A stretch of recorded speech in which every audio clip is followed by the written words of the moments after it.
इंसदाद दहशतगर्दी अदालत में जिना हाउस हमला समेत दीगर मुकदमात के चालान पेश कर दिए गए हैं। जिना हाउस हमला केस में स्पेशल प्रोसिक्यूटर सैयद फराद अली शाह हमारे साथ मौजूद हैं। शाह साहब, जिना हाउस हमला केस का चालान जो है वो पेश किया गया है, उसमें मरकज़ी मुलज़म इमरान खान है। क्या उनको तलब किया जाएगा या उनका जेल ट्रायल किया जाएगा? देखिए, एज ए प्रोसिक्यूटर जो मेरे पास अभी तो चालान आया वो उन लोगों का है जो जुडिशल हो गए और उनको या जिनकी जो थी बेल ग्रांट कर दी गई। तो हमेशा चालान उन्हीं का आता है जिनकी हद तक इन्वेस्टिगेशन कंप्लीट होती है। तो जुडिशल होने वाले जितने अफराद हैं, वो चाहे मर्द हैं चाहे ख़वातीन हैं, उनका चालान आया था फॉर स्क्रूटनी। तो वो हमने स्क्रूटनाइज़ किया और उसके ऑब्जेक्शन जो थे वो जब क्लियर होने के बाद दोबारा हमारे पास आया रीस्क्रूटनाइज होने के लिए, तो हमने कल उसको कंप्लीट कर दिया था। आज हमने सेंड टू कोर्ट जो है वो कर दिया। इमरान खान की बेल खारिज हो चुकी है अदम पैरवी की बुनियाद पे, तो क्या उनकी हद तक तफ्तीश मुकम्मल नहीं है? देखिए, बात यह है कि प्री रेस्ट बेल पे जब थे उस वक्त प्री रेस्ट बेल की हद तक इन्वेस्टिगेटिंग ऑफिसर ने अपनी इन्वेस्टिगेशन कंप्लीट की थी, क्योंकि ये इन्वेस्टिगेशन जीआईटी कर रही है। तो उसके बाद फिर वो उनकी अदम पैरवी की वजह से बेल्स जो थी वो उनकी खारिज हो गई।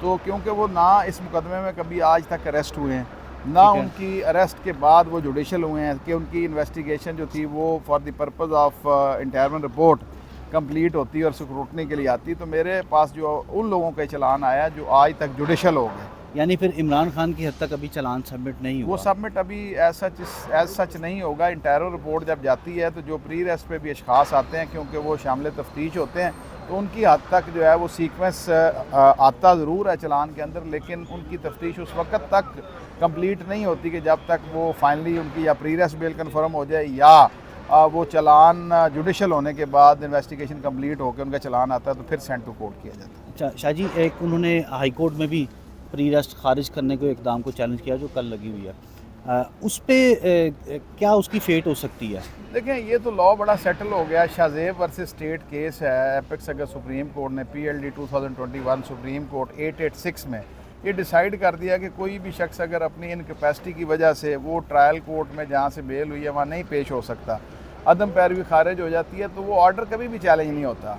सब्सिक्वेंटली वो आके दोबारा अपनी बेल फाइल करते हैं और उन्होंने जस्टिफाई करना होता है कि उनकी पहली बेल क्यों खारिज हुई थी, और अगर उनके पास जस्टिफाइबल रीज़न होगा तो उनको दोबारा बेल दे दी जाएगी, और अगर वो अपनी गैर हाज़िरी को जस्टिफाई नहीं कर सकेंगे तो उनकी सब्सिक्वेंट बेल पिटीशन जो है वो मेंटेनेबल नहीं है। It was settled by the apex अगर supreme court of Pakistan. Shah साहब, आखिरी सवाल है कि ये कितने मुल्ज़िम होंगे तकरीबन जिनकी हद तक ये चालान है वो जमा होगा, और ATA का कानून कहता है कि 7 दिन में ट्रायल मुकम्मल किया जाना चाहिए, और बेसिकली आप अगर उसको कैसे जस्टिफाई? 200 से ज़्यादा लोग हैं जिनका अभी तक चालान जो है वो कम्प्लीट होकर चला गया है फॉर ट्रायल प्रोसीडिंग, और ये क्योंकि सेशन ट्रायल होता है और ATA का स्पेशल ट्रायल भी इसको डे बाय डे हेयरिंग की बात करते हैं। वैसे अगर आप high court rules and order देखें तो उसमें सेशन ट्रायल पहले ही डे बाय डे हेयरिंग ही उसके अंदर लिखी गई है।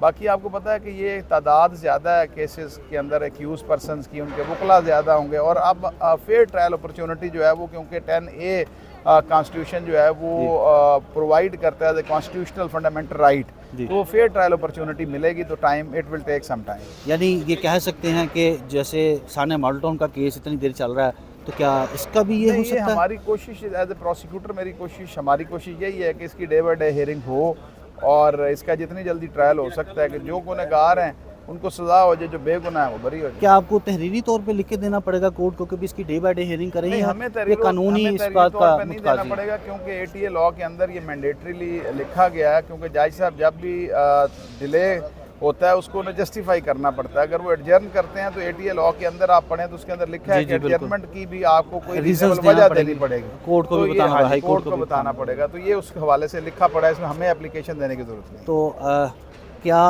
कितना इम्कान है कि इनका जेल ट्रायल हो सकता है या यहाँ पे ही अभी तो जेल ट्रायल के हवाले से कोई ऐसी ना तो हमारी तरफ से एप्लीकेशन है ना किसी एक्यूज की तरफ से एप्लीकेशन है, अभी तो ये कोर्ट ट्रायल ही होता हमें नज़र आ रहा है।